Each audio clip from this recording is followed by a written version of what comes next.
Hello dear students, welcome in the new lecture of Mathematics part 2nd. We are continuing chapter number 1 and today's topic for discussion is conditional statements and converse.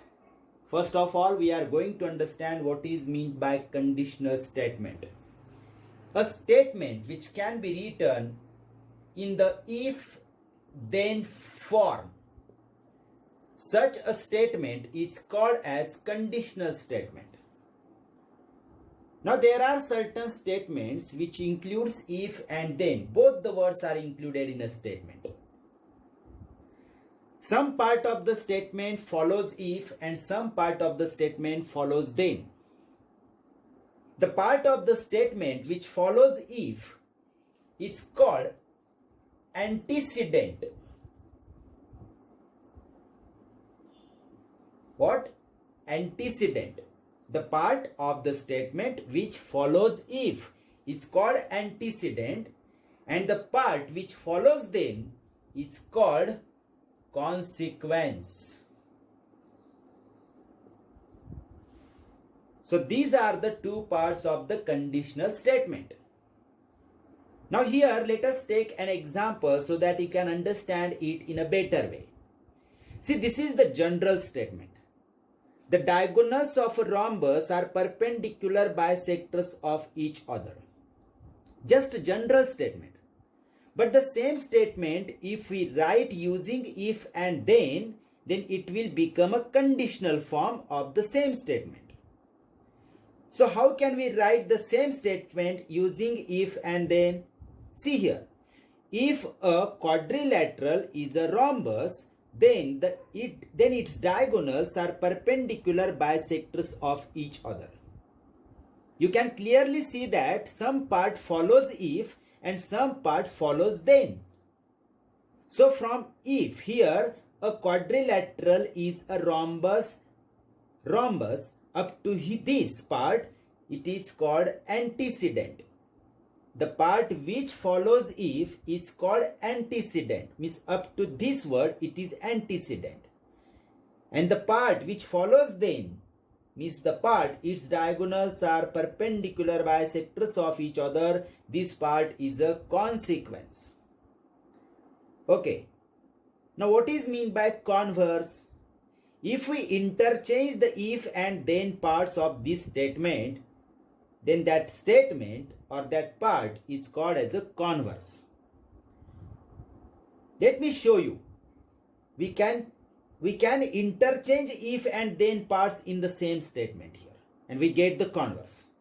See, if the diagonals of a rectangle, if diagonals of a quadrilateral are perpendicular bisectors of each other, then that quadrilateral is a rhombus. This is the converse part. Now here the statement and converse both are true. Means both are applicable. But it is not necessary that every time the converse part will be true. Not necessary. Sometimes it may happen that what happens? The statement, conditional statement is true but its converse is false. Let us take an example so that you can understand it. You can take an example. Suppose there is a conditional statement. What conditional statement? If a number is a prime number, suppose there is a prime number. If a number is a prime number, then it is even or odd. Means it can be even or odd. Now we can say the converse of this statement. See the converse.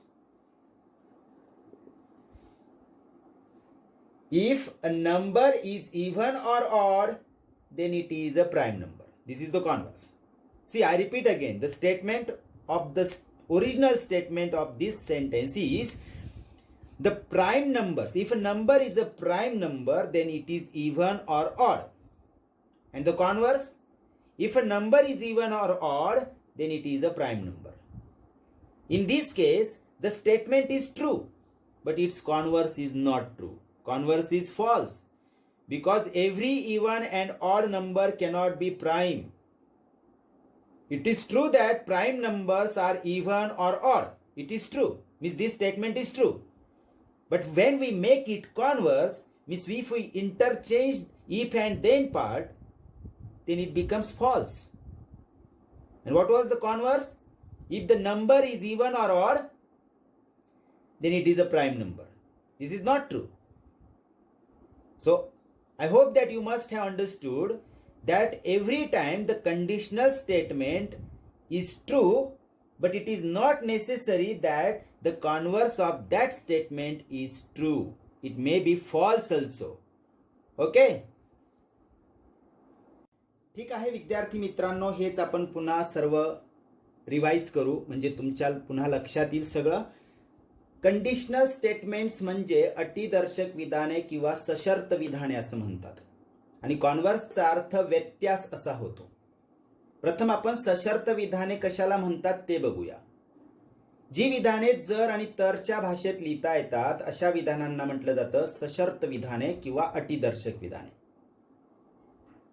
विधानामध्ये जरच्या पुढे येणाऱ्या भागाला antecedent म्हणजे पूर्वार्ध म्हणतात, आणि त्यांच्या नंतर येणाऱ्या भागाला कॉन्सिक्वेन्स म्हणजे उत्तरार्ध म्हणतात. एक उदाहरण घेऊया आपण, म्हणजे हीच गोष्ट आपल्याला जास्त स्पष्टपणे समजेल.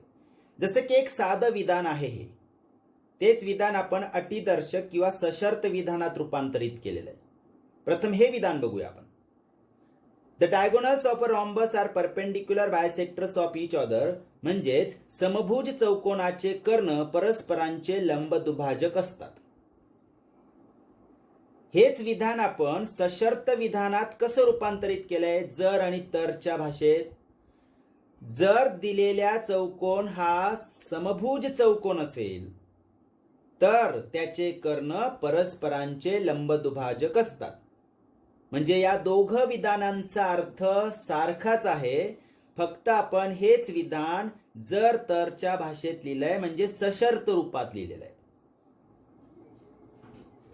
आता यात आपण जर आणि तरचा भाग जर का बदलला तर आपल्याला मिळतं या विधानाचा व्यत्यास.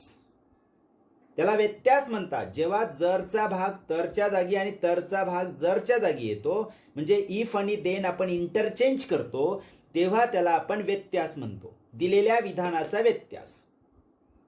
मग या विधानाचा व्यत्यास कसा सांगणार? जर एखाद्या चौकोनाचे कर्ण परस्परांचे लंबदुभाजक असतील तर तो चौकोन समभुज चौकोन असतो. हा झाला या विधानाचा व्यत्यास. कारण मूळ विधान काय होतं? जर चौकोन समभुज असेल तर त्याचे कर्ण परस्परांचे लंबदुभाजक असतात. याच्या उलट जर चौकोनाचे कर्ण परस्परांचे लंबदुभाजक असतील तर तो चौकोन समभुज चौकोन असतो. हा नंतरचा जो सांगितला हा व्यत्यास. आता हे विधान आणि व्यत्यास दोघं सत्य आहेत. दोघही गोष्टी पूर्णपणे समभुज चौकोनाला लागू होत आहेत. पण असं आवश्यक नाही की दिलेल्या विधानाचा व्यत्यास हा प्रत्येक वेळी सत्य असेलच. असं प्रत्येक वेळेस होऊ नाही शकत. त्यासाठी आपण एक उदाहरण घेतलं इथं. मूळ विधान. जर एखादी संख्या मूळ असेल तर ती सम किंवा विषम असेल, है ना. हे झालं विधान. जर एखादी संख्या मूळ असेल तर ती सम किंवा विषम असेल. ऑड म्हणजे विषम आणि इवन म्हणजे सम. सम किंवा विषम असेल. पण या विधानाचा व्यत्यास मात्र सत्य नाहीयेत. म्हणजे जर दिलेली संख्या सम किंवा विषम असतील, म्हणजे सर्व सम किंवा विषम संख्या मूळ संख्या असतात असं जर म्हटलं तर हे विधान सत्य होत नाही. कारण प्रत्येक सम आणि विषम संख्या मूळ असतेच असं नाही. म्हणजे या विधानाचा व्यत्यास जो आहे तो असत्य होऊन जातो.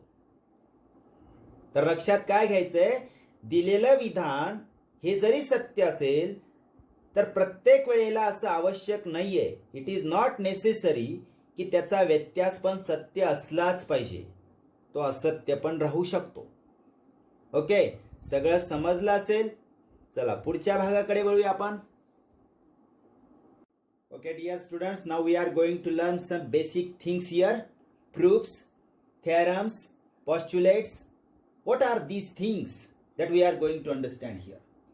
There was a Greek mathematician named Euclid.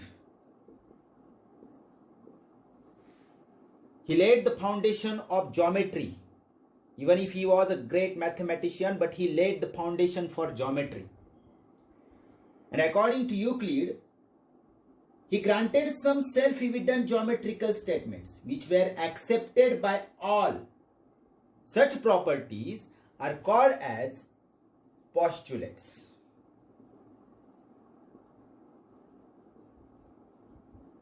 I repeat again, the properties which are self-evident and they are accepted by all, they need no proof. Such properties are known as postulates. And using these postulates, when we prove the properties logically, then they are called theorems. When we prove some properties logically using postulates, then the properties are called as theorems. Okay, is that clear? बघा विद्यार्थी मित्रांनो, Euclid हा एक Greek गणितज्ञ होता ज्याने भूमितीचा पाया रचला होता. त्याचं असं मानणं होतं की काही गुणधर्म जे असतात ते स्वयंसिद्ध असतात, सेल्फ इव्हिडंट असतात, म्हणजे स्वयंसिद्ध असतात, त्यांना सिद्धतेची गरज नाही, ते सर्व मान्य असतात. अशा गुणधर्मांना पॉस्ट्युलेट्स म्हणजे गृहीतके म्हटलं जातं. काय म्हटलं जातं? गृहीतके. आणि जी गुणधर्म गृहीतकांचा उपयोग करून तर्कसंगत मांडणी करून आपल्याला सिद्धता द्यावी लागते किंवा आपण त्यांची सिद्धता देतो, अशा गुणधर्मांना थेरम्स म्हणजे प्रमेय म्हणतात. काय म्हणतात? प्रमेय. गृहीतके आणि प्रमेय. आता आपण 9वी 10वी मध्ये असे अनेक गुणधर्म आहेत जे सिद्ध करणार आहोत, म्हणजे आपण थेरम्स प्रूव्ह करणार आहोत. ती जी तर्कसंगत मांडणी असते गृहीतकांची, एखादा गुणधर्म सिद्ध करण्यासाठी आपण गृहीतकांचा आधार घेतो आणि त्याची तर्कसंगत मांडणी म्हणजे लॉजिकली आपण त्याला प्रूव्ह करतो. लॉजिकलीचा अर्थ तर्कसंगत. ती गृहीतकांची तर्कसंगत मांडणी करून आपण जेव्हा सिद्धता देतो तेव्हाच आपण त्याला प्रूफ म्हणतो. म्हणजे थेरम्स किंवा प्रमेय आपण प्रूव्ह करतो, म्हणजे सिद्ध करतो. गृहीतकांना सिद्ध करण्याची आवश्यकता नाही, ते सेल्फ इव्हिडंट असतात, म्हणजे स्वयंसिद्ध असतात आणि ते सर्वमान्य असतात. They are accepted by all. They are called postulates. तर थेरम्स कसे प्रूव्ह करायचे ते आपण पुढे बघणार आहोतच. Okay, dear students, first we are going to understand some of the Euclid's postulates. There are in all 5 postulates. Let us try to understand them one by one. Okay, the first postulate is there are infinite lines passing through a point. एका बिंदूतून असंख्य रेषा काढता येतात.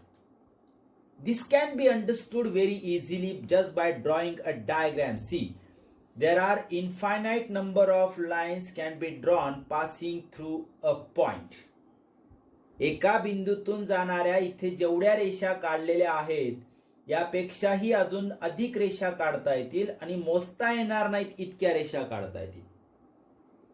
हे आहे युक्लिडचं पहिलं गृहीतक. 5 पैकी पहिलं गृहीतक की एका बिंदूतून जाणाऱ्या असंख्य रेषा काढता येतात. हे आता सर्व मान्य, याला सिद्धतेची गरज नाही, म्हणून त्याला आपण काय म्हणतो? गृहीतक म्हणजे पॉस्ट्युलेट म्हणतो.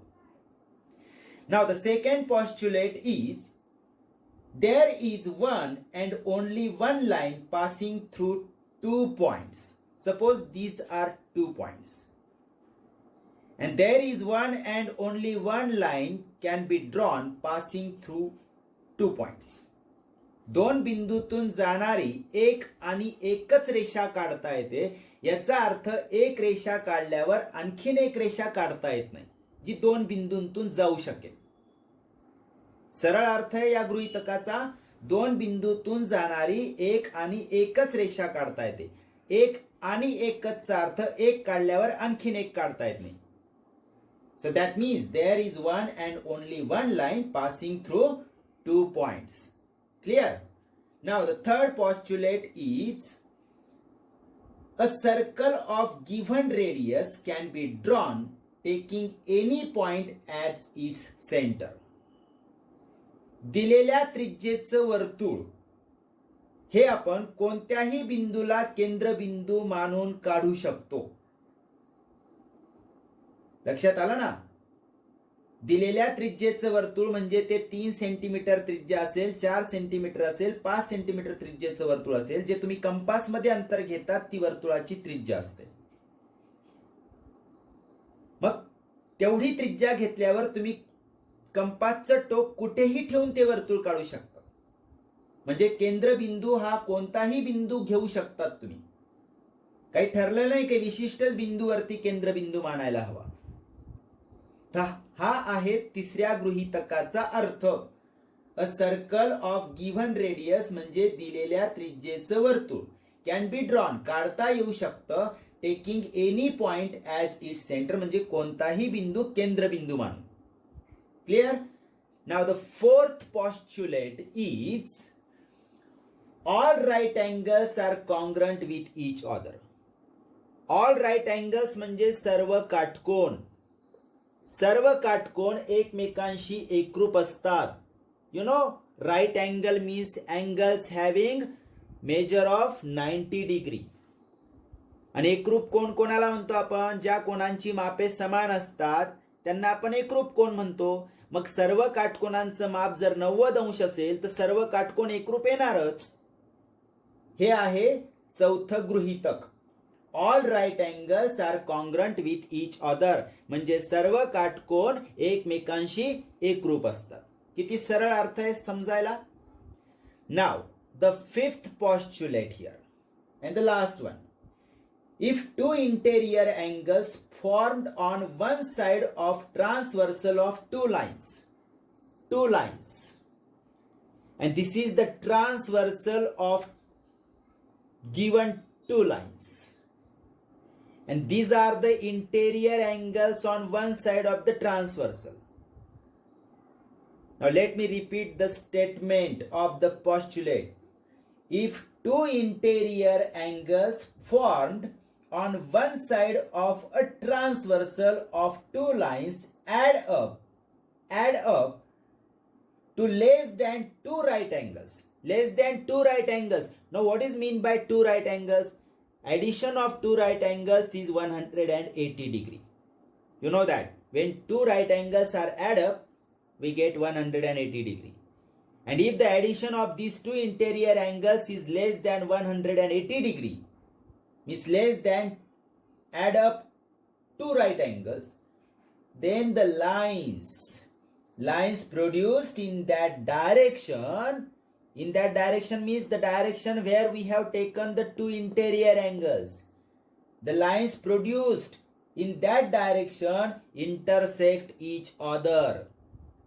समजला अर्थ? बघा, जर दोन रेषांची एक छेदिका असेल आणि त्या छेदिकेच्या एकाच अंगास असणारे अंतरकोन ज्यांना आपण इंटेरियर अँगल्स म्हणतो, या अंतरकोनांची बेरीज दोन काटकोनांच्या बेरजेपेक्षा कमी म्हणजे 180 अंश पेक्षा कमी येत असेल तर त्या दोन रेषा त्या दिशेने वाढविल्यास, त्या दिशेने म्हणजे ज्या दिशेला आपण अंतरकोन धरले या दिशेला नाही, इकडे पण अंतरकोन येतात पण ह्या दिशेला नाही, ज्या दिशेला अंतरकोन घेतलेत आपण आणि त्यांची बेरीज 180 अंशापेक्षा कमी येते त्या दिशेला जर रेषा वाढवल्या म्हणजे लाईन्स प्रोड्यूस केल्या आपण म्हणजे वाढवल्या तर त्या एकमेकांना छेदतील, इंटरसेक्ट होतील. बघा आता ह्या रेषा जर आपण पुढे वाढवत गेलो तर ह्या कुठे ना कुठे छेदणार आहेत. का छेदतील? कारण इथल्या अंतरकोनांची बेरीज 180 अंशापेक्षा कमी असेल. आलं लक्षात? तर ही 5 गृहीतके आहेत युक्लिडची जी आपल्याला लक्षात ठेवायची आहेत आणि त्याची माहिती आपल्याला असायला हवी आणि समजूनही घ्यायचंय. आकृतींच्या आधारे मी तुम्हाला समजावून सांगितलंय. यांनाच आपण सम ऑफ द युक्लिड्स पॉस्ट्युलेट असं म्हणतो. ओके.